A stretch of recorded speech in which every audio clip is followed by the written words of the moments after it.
म्हटलेलं आहे, एखाद्या हॉटेलमध्ये एखादा झुरळ जरी सापडला तरी सुद्धा त्याचं लायसन्स देखील रद्द होत आहे.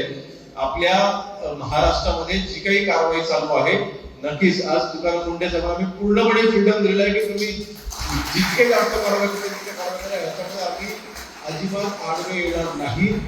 ही काळाची गरज आहे. सर्वसामान्य नागरिकांना तिथे जेवण मिळत असताना ते उपयुक्त जेवण असं मिळालं पाहिजे, त्याच्यामध्ये कुठलंही अडल्ट्रेशन नसावं, म्हणजे कुठली भेसळ नसावी.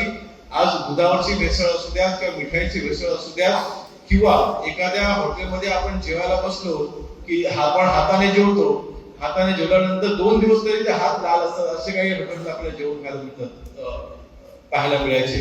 परंतु आता मात्र आता हे खरं तर मोठ्या मोठ्या शहरामध्ये या कारवाई चालू आहे, परंतु हा मोर्चा हळूहळू नक्कीच ग्रामीण भागाकडे देखील वळणार आहे.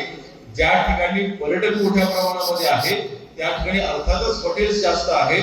हॉटेल्स जास्त आहेत म्हटल्यानंतर तिथे कमी वेळेमध्ये जास्त सर्व्हिस, फास्ट सर्व्हिस देण्याच्या नादामध्ये आपले अनेक हॉटेल्स हे चूक करून बसतात. मी माझ्या मतदारसंघामधील हॉटेल जे मालक आहेत त्या सगळ्यांचं उद्या मी ट्रेनिंग सेशन ठेवलेलं आहे.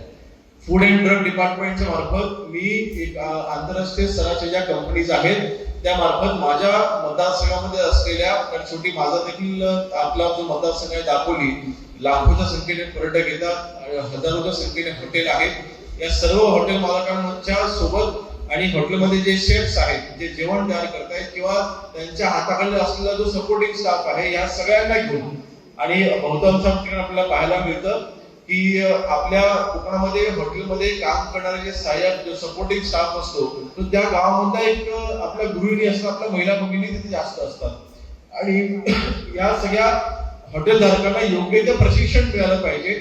FSSAI चे जे नॉर्म्स आहेत ते कशा पद्धतीने फॉलो केले पाहिजे, हॉटेलमध्ये आपण कुठल्या हायजीन फॉलो केलं पाहिजे, कुठल्या नॉर्म फॉलो केले पाहिजे, याचे संपूर्ण प्रशिक्षण हे माझ्या मतदारसंघामधील हॉटेल धारकांना मी उद्या देतोय.